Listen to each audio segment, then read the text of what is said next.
Hey guys, welcome back to today's video. Today is Wednesday, March 16th, 2022, and today we're going to be talking about the state of New York and the upcoming governor election that is set to occur this November. Now, the reason why we are talking about this is because we have seen some comments from the presumptive Republican nominee Lee Zeldin, who has said that this race is going to be competitive, citing a new poll from McConnell and Associates that shows he defeats Governor Kathy Hochul, who was the former lieutenant governor under Governor Andrew Cuomo, who of course took his position after he decided to resign. But this poll that shows him ahead by 2 percentage points being completely different than every other poll that has been released out of the state of New York. And a politician's comments alone aren't typically enough to warrant their own video if they're not a presidential candidate or an important Senate candidate, but this governor election in particular could be what we would decide to determine as a money waster for the Republican Party. The Democratic Party has made it very clear in many elections. The last time a Republican won in New York statewide in the governor's office was in 2002. And what the Democratic Party has made very clear is that New York is not going to be a competitive state in 2022. 20 years ago, from this upcoming November, was the last time that New York went red. New York went to the GOP, George Pataki, in which he won here with 49.4% of the vote. It was a pretty impressive margin because of the fact that there was another candidate on the ticket here carrying 14%, and then a Democrat who carried just 33.5%. Keep in mind, at this point in time, New York was not some type of toss-up state on the presidential level either. Democrats were certainly able to win here, but George Pataki actually was the incumbent in 1998. He won with 54.3% of the margin, and the independents candidate who actually ran against him in 98 actually ran again in 2002. In 1994, what we found was that he was elected in a red wave. This was the Republican resurgence. So there was that idea that New York sometimes could go red, that New York did have the ability in off years, in midterm years against the Democratic incumbent to actually go in favor of the Republican Party. And while it was outside of expectation, it was something that was at least close to reality. Now we are starting to see arguments coming from the governor candidate here saying that polls show he can beat New York Governor Kathy Hochul. And I think Republicans did previously want to invest some type of money in this race. If you think about the environment and the circumstance that Democrats are in, right now, they aren't in a good position following Andrew Cuomo's resignation. The reason being, they were so closely tied to him for many, many years. Andrew Cuomo was the governor for quite some time, first elected in 2014, re-elected in 2018, and was running for a third term, had declared his intention from 2019. We knew from the very beginning that Andrew Cuomo was going to be potentially this nominee, and he was the presumptive nominee for a very, very, very long period of time. Kathy Hochul now serving as the first woman governor of the state of New York, and potentially will now become the first woman elected governor of the state of New York. It is interesting to see how Democrats have really paved the pathway for Hochul to become the nominee for governor across the state. If you take a look at some of the numbers in terms of the Democratic primary here, let's see if we have any. What we find is that the top candidates, I believe, dropped out of the race entirely. Let's just go ahead and see if we can fast forward to 2022 in this New York governor's race, because I believe more than just who I previously thought had dropped out of the race had removed themselves. So moving into 2022, looking at those who have become candidates for governor. You have Kathy Hochul, you have a United States representative, you have a New York City public advocate, and then you have another person who is a lawyer and legislative staffer. Those who withdrew, I guess it was only one person. I guess I was more so thinking from the declined list here, which is exceptionally long. But what you have is Lolita James, who is the Attorney General of New York, who actually was the main person who was able to bring about these charges on Governor Andrew Cuomo. You know, she was the one who was essential in his takedown, and instead of running for governor, she did actually intend to run for governor. She's now running for re-election, and that is very interesting to see. So, what's happening so far? The Democrats, of course, are up in New York. I don't think that is a surprise to anyone. I will say that Kathy Hochul isn't exactly performing as well as she probably would have liked. Looking at some of these numbers, she's ahead by 14 points. She's ahead by 16 points. She's ahead by 14 points. Keep in mind, in the 2020 presidential election, Joe Biden won the state of New York by way more than 14 points. He won by, 24 percentage points across the state. A pretty impressive margin, but you can certainly see the drop-off in terms of Democratic support, likely because Joe Biden is unpopular now and Democrats aren't up nationally speaking. But that doesn't make much of an impact on a solid blue state like New York. It's very reminiscent of what happened in 2014 when Andrew Cuomo was again on the ballot. So I made a mistake. I said that he was first elected back in 2014. He was first elected back in 2010. Completely forgot about that.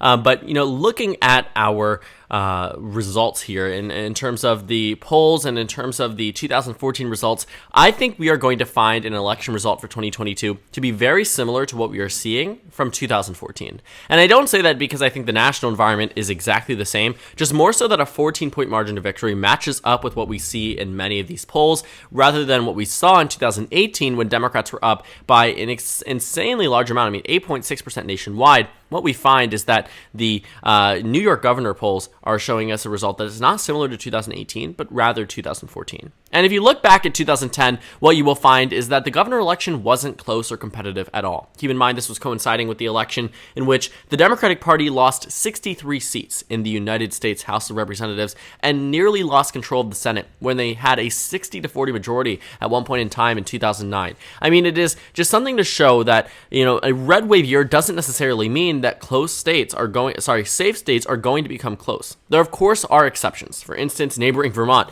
ended up getting a lot closer. What you found was that Peter Schulman ended up narrowly winning this race, got less than 50%. It went to the quote-unquote electoral college, just more so their state legislature. They decided that he would be governor, but that was a very close race because 2014 was a year in which Republicans were winning in Massachusetts and in Maryland, but still could not crack New York. And I think that will be a very similar case in 2022 in the state as well. I think it is completely wrong to try to misrepresent what the numbers are telling us. The Republican here who was saying that a poll shows that he can beat him, he actually sponsored that poll. He is the reason why that poll shows that he can beat him. Whenever you have a sponsor from an opposing side in a safe state, you will find that those safe state results end up looking like the race is going to be a lot closer than it is. And that's just the weird reality of it, that for some reason, those who sponsor polls tend to want to see results that are more favorable towards themselves, even if it isn't necessarily more accurate. Just an interesting thing that I found. Looking at the leads here, the only person who I could imagine losing to a Republican in New York in 2022 is Governor Andrew Cuomo. When you take a look at his difference in terms of the polling numbers between, I believe this is Zogby Analytics, Governor Andrew Cuomo wins by 3 points. Governor Kathy Hochul wins by 18 and 17. She wins by nearly 15 points more. You're talking about a completely different margin. Lean versus safe. Tilt versus safe. Competitive versus solid. And I think this is where there is a lot of concern that, let's say Andrew Cuomo randomly decides to run and somehow wins that nomination. Sure, it could be competitive. But right now, no. Polls do not show that he can beat Governor Kathy Hochul. And when you think about the amount of money that has already been spent on this race, I think that the Democratic Party has been successful in raising money. Kathy Hochul has raised $21.6 million for this campaign. That's $21.6 million more than she actually needs. And I don't say that because I think that, politicians shouldn't invest in infrastructure or, down ballot races through their funding, cross-campaigning. What I mean is just more so, if you're looking at it from a very narrow lens of the governorship, Kathy Hochul does not need $21.6 million to win. All she needs is her petitions, her signatures, and her name on the ballot with that Democrat designation by her name, and she wins the race outright. That's just how the state of the race is in the state of New York. Kathy Hochul would have to severely mess up in order to lose in 2022. It was one thing to see Virginia go from blue to red, to see New Jersey almost go from blue to red, because those states were less blue than New York. Virginia by a significant amount. You're talking about Virginia being 14 points to the right of the state of New York. So it made sense then. But even in New Jersey, when Republicans had an opportunity that was less Democratic than New York, they couldn't get it because it was still heavily Democratic. It might have shifted by 11 points, but 11 points would not even put a dent in the New York vote share for the Democratic Party. They routinely get 60 to 67% of the vote in New York, and 11% really isn't going to make or break the Democratic Party's chance at victory. Again, the only realistic scenario in which Republicans are competitive here is if Kathy Hochul messes up. Governor Andrew Cuomo did it, but I doubt she will. She has been lucky enough so far, and I think the numbers speak for themselves. It is entirely misleading to act as if Republicans can win in the state of New York, and if they were to funnel a lot of money into the race, it would be a waste of money. It will be the same as when Democrats tried to spend a lot of money on lackluster Senate races, when they spent $100 million in South Carolina. Sure, there were more polls that showed the Democratic Party in a competitive position in South Carolina. And even me as a person, I was thinking that this could potentially become competitive, at least from what I was seeing. And of course, it was wrong. I mean, Lindsey Graham won by 10 points. It's nothing that I would say is, a solid red. It's not like the state of New York, and it never has been in terms of its partisan lean. South Carolina has been likely for the past, 4 elections. But I will say that in hindsight, it probably wasn't the best decision, especially when you had states such as North Carolina and Iowa ending up going red, meaning that $100 million probably could have been spent elsewhere, and we might not necessarily be dealing with this fiasco, the filibuster, had there been a different outcome, and just a couple of other Senate races that might have benefited from more money. But again, that is a whole different discussion for an entirely different video, and might not even get its own video because we are way past the 2020 presidential election and the Senate elections that came with it. But in looking at the last time a Republican won in the state of New York, I am not super impressed that it is going to happen again in 2022. George Pataki won by 15.9, and then what we saw in 2006 was that swoops in. What you find is that a Democrat wins by 40.8. Swoop into 2010, a Democrat wins by 29. Swoop into 2014, Democrat wins by 14. 2018, Democrats win by 23. It just really isn't a good look for the Republican Party, looking at historical average, looking at everything that we have seen thus far. And I think, we really should be expecting this race to be very solid for the Republican Party. This does not deserve the amount of attention that this Republican governor candidate is trying to put on it. I think this is just going to be a waste of money for the Republican Party, and I don't doubt that they will, in fact, waste this money. These polls that are being released are in an effort for Lee Zeldin to raise more money for the state of New York. He's going to send out, and probably already has, a campaign email saying, a poll shows that I can beat her, donate $50 right now to solidify this lead.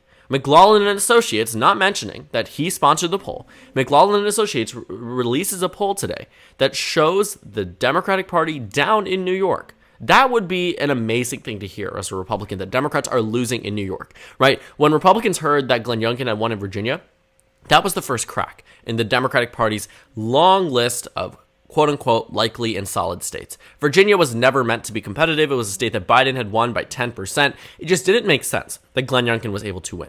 And that headline was extremely powerful. It energized Republicans. It reminded them that with organizing and taking advantage of Biden's disapproval and the generic ballot lead, that Republicans can win in previously presumed solid Democratic states. And that's exactly what's going to happen here in the state of New York, but it isn't going to come with context. And I think seeing candidates try to build up races that they know truly aren't going to be competitive and fail to recognize that they sponsored these polls. I mean, it would be one thing if, let's say, Quinnipiac University came in and had a completely botched sample, made a mistake, but still published the poll that showed Lee Zeldin with a lead of 2 points. That would be entirely different. But this is one particular case, and you literally can't find it anywhere else. I remind you that I believe the only way New York is going to be competitive, or at least close, because it could be less than 15 points and thus, by default, quote-unquote competitive. It's not solid because it's not being defined by a solid margin. But the only way I think it could narrow down is with Governor Andrew Cuomo being that nominee. That is the only scenario, and it is far, far from becoming a reality. Andrew Cuomo has stepped back from politics. He has made it clear it is not his intent to run in 2022. He might put himself back in the political arena, but truly speaking, I think he is done for. I think if we're looking at this from an analytical point of view, Andrew Cuomo has nowhere else to go from here. Whereas Kathy Hochul absolutely does. She rose to power being the lieutenant governor. She becomes the first woman governor out of the state of New York after such, a very big scandal from the state of New York, from the governor's office. So she has a lot on her back, but it doesn't necessarily mean that it's bad. She has this sort of renewed identity for the Democratic Party in the state of New York. She, in many ways, has become the face of what has happened in the state of New York. She defined what would happen in redistricting and gave the Democratic Party a huge victory, and Democrats are happy with her. Well, this poll also, I would say, is just very misleading if we want to get into the nitpicky parts of it. What you will find is that they find that Joe Biden is disapproved of, 55 to 43 or something around those numbers. Let's see if we can actually find the numbers in terms of Biden's approval. From this. First of all, they find that, Biden has 43% approval rating, 55 disapproval. I don't buy that. Hochul with a 44% approval, 48% disapproval. Again, I don't buy that. And I don't buy that 51% of voters prefer a Republican to serve as a check and balance on the Democratic-controlled legislature. Again, this is a skewed sample. It is completely just different from what we are seeing from the rest of the polls. And it also is sponsored by the Republican presumptive nominee. So it makes sense that these numbers would be off. It makes sense that these numbers would benefit the GOP. And headlines like this are entirely misleading, and they are not necessarily on the fault of the New York Post or other organizations that might publish similar types of stories from what he has said at his rally, but more so just a waste of money for the GOP. And Democrats probably did spend a little bit too much money. I also think that Democrats do benefit from having down ballot benefits with their candidates there, but I don't think that crosses over to the GOP, considering they aren't the governing body and they don't really have any politicians that you have people approving or disapproving of, more so just favorability and unfavorability rating. But I can't imagine that Lee Zeldin is going to be this huge boost for Republican candidates down the ballot when it comes down to House elections or state legislative elections or whatever might be up in 2022. So thank you guys so much for watching this video. Make sure to comment down suggestions below. Subscribe on the left if you haven't already, and check out the Instagram and Twitter. At the bottom left of the screen, there's also a Discord server for you to go ahead and join. On the screen, there's a video you can watch, and then a playlist for my 2022 election analysis videos. Again, thank you guys so much for watching, and I will see you all later today.